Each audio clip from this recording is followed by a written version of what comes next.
Man, it feels weird recording these comic reviews. I've been making so many other videos that like feels like such an easy format this now. But yeah guys, welcome to this video. My name is Cameron and this is the review finally for Spider-Geddon issue 2. Now we've already reviewed Spider-Geddon issue 0 and issue 1, and in the previous issue I think we do need a bit of a recap because some time has passed. So in the previous issue we had Superior Octopus, still don't like that name, create a cloning facility that actually aided in the return of the Inheritors family, basically bringing back all the danger for all the Spider-Men across the multiverse. So yeah, it's a pretty major thing. Now throughout the issue we had all the other Spider-Men team up, knowing that this was about to happen, trying to warn Superior Octopus about it. But in doing so, the Inheritors escaped anyway, and it led to the death of Spider-Man UK and Spider-Man Noir. And so that's pretty much where the previous issue left off, with that cliffhanger and all that craziness going on. So yeah, in this issue we're going to be seeing where that continues. Something really cool happens with Superior Octopus in this issue, and we get a few surprises as well, so I hope you guys are looking forward to it. I'm going to be recording this and the next Ultimate Spider-Man comic review as well. And so yeah, if you've got any questions, leave a comment below and I'll answer you. And if you want to know like all the updates every single day on like where I am, what I'm doing,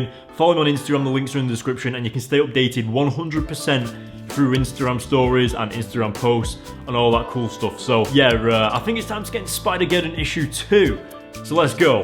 Okay, so open up the issue with joining the Inheritors right where the previous issue left off, going up against the Spider-Man team. And you've got Spider-Punk, you've got Octavia Otto, you've got Spider-Gwen, you've got Spider-Ham, you've got Miles Morales, you've got Superior Octopus, and Spider-Woman. And really quickly, I just want to talk about the artwork, as it depicts the action in this comic so well. I mean, Miles in the air shooting his web shooter and everything like that, like it all just fits together perfectly to go along with the dialogue. And I think one of the most impressive parts of it is the fact that there are so many different Spider-Men on panels all at the same time. So you really have to take into account that the artist is interpreting all these characters in their own artistic way. It's so interesting. And I think my favourite look is actually Superior Octopus. I think the art style for him and his costume and his overall character build just suits him the best out of all of them. And Miles Morales actually. And maybe Spider-Punk. I don't know, I'm blabbing on now. Anyway, moving on, one of my favourite things about this entire issue as a whole right off the bat is just how the Inheritors bring this presence of strength and true enemy to the Spider-Man team. Especially because if you've read the Spider-Verse from a few years ago, they had that same presence then as they do now, and they've only been back for like one issue. So it's really interesting to see how you sort of feel as the reader that pretty much anybody could die in this situation. And that's what makes it so engaging as the reader, because you don't know who's going to survive, especially in the last issue after they killed off Spider-Man UK and Spider-Man Noir, and it's happening to Gwen right now on the pages in front of you. Like seriously, this comic goes from everything being okay to literally a few seconds later, Spider-Gwen nearly getting killed. And one of the most surprising things was that Gwen Stacy has a symbiote costume. When did that happen? I am a little bit behind on the recent Spider-Gwen comics, so maybe something's happened in her universe to cause her to get the symbiote costume, but what an awesome surprise, especially as someone who isn't caught up on her story. That was brilliant, and I loved how the Inheritor reacted as well. So awesome job. And again, as I keep saying, this comic is full of twists and turns. It goes from being okay 1 minute to the next second it's just going all crazy and characters are dying and people disappearing. As again with Spider-Gwen, she didn't make it out of the building exploding, and there is just no trace of her at all, so she's either dead or she teleported out of there and we don't know where she's gone. Like honestly, the comic keeps the stakes high, it keeps you on the edge of your seat. It's just brilliant. Something that I'm really fond of as well is the fact that Spider-Punk is more of an actual character this time around, because in the previous Spider-Verse event a few years ago, he was introduced for the first time in that event. So now he's coming back, he's more of a character,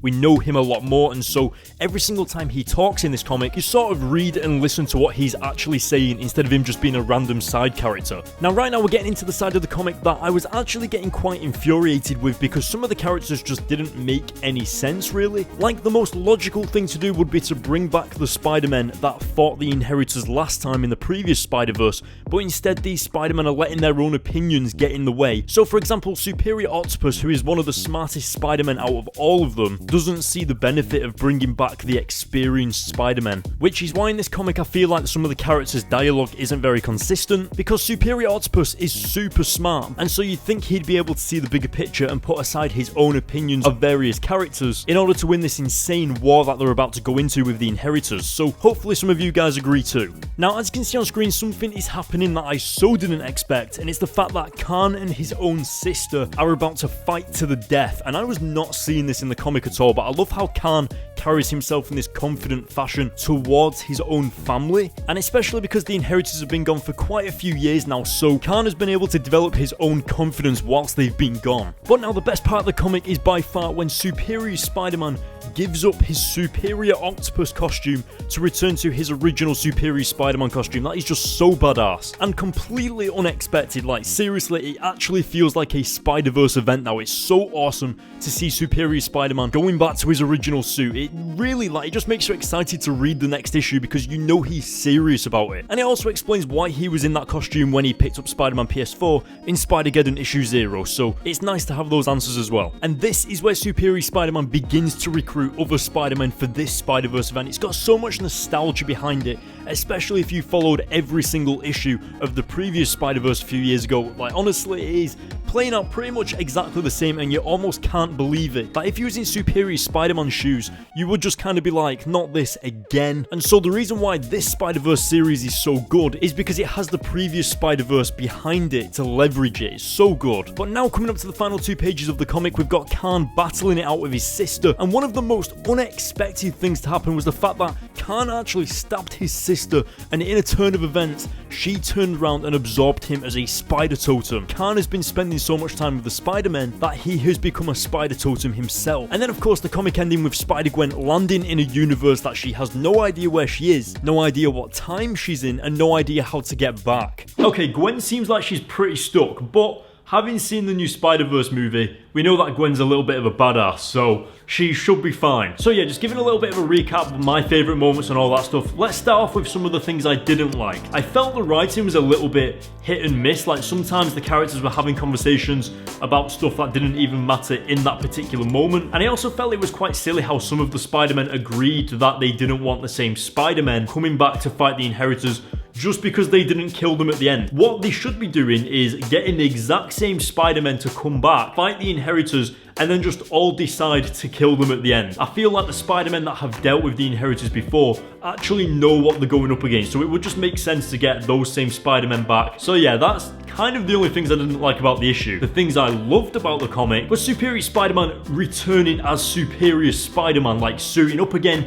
in the classic Superior Spider-Man costume. Now it feels like a real Spider-Verse sequel. Now that Superior Spider-Man is actually Superior Spider-Man again, and not that stupid Superior Octopus name, it genuinely feels like a sequel to the Spider-Verse. And honestly, as a massive fan of these Spider-Verse comics from a few years ago, that is all I ask. Like, just make it feel like Spider-Verse. Thank you. I was also really surprised with Gwen's costume being a symbiote. Like, I'm not fully up to date with Spider-Gwen and what's going on with her and her universe, but since when has her costume been a symbiote? Let me know in the comments below about that, because genuinely I have no idea where that came from, but it was very surprising and I loved it. Something else I didn't expect was the immediate death of Khan, the Master Weaver. Where the heck did that come from? It seems like a very drastic turn to take, especially because now that he's dead, he literally controls the web of life, so it puts the team of the Spider-Men at an incredible disadvantage. And not only that, but they don't know he's dead. What are they just going to come back to like Earth 001 or whatever it's called, and they're just going to see him dead? Like, what is going on with that? Honestly, that's going to be so interesting to see. And so yeah, my final thoughts is the ending of the comic with Gwen Stacy, that cliffhanger, Spider-Gwen. What is going to happen with her? Now, it's going to be interesting because obviously the Spider-Verse, it dabbles in time travel and alternate dimensions and stuff like that. So imagine if Gwen Stacy has ended up in the past without knowing it. Like, maybe the Inheritors dropped her there by mistake, and she can actually warn the Spider Team about the Inheritors before it actually happens. Whoa, man, like, the comic definitely sets up some interesting scenarios that could happen. So maybe I'm just getting like a little bit too technical with it, but let me know in the comments below if you guys have any ideas about that, because we'd love to talk about it, especially because now we're doing this again, like, it's nice. So yeah, in terms of rating the issue, I'm going to give it an 8 out of 10 just because of like all the surprises that were going on, and I'm actually very open to Gwen Stacy having a symbiote costume. Like, that wasn't completely off the wall for me, so that's fantastic. And I'm overall just looking forward to where this series takes us. So yeah, I'm kind of comparing it to the original Spider-Verse a little bit, but we'll see what happens. So that's pretty much it for this video, guys. I hope you enjoyed me returning. I just accidentally knocked the table, sorry about that. I hope you enjoyed this issue, and guys, really, I do want to stress to you to follow me on Instagram, because all the updates are on there. If I'm making a video, if I'm editing, whatever I'm doing, if you've got any questions or you want to ask me any advice on life or cameras, you can just send me a message message on Instagram or anything. So yeah, genuinely just follow me on Instagram. That is the best place to get a hold of me. If you want to continue following this series, hit the subscribe button, hit the like button on this video, and I will see you all next time. Thank you so much for watching. Goodbye.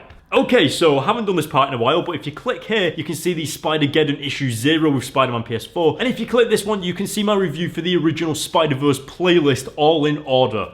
Check them out.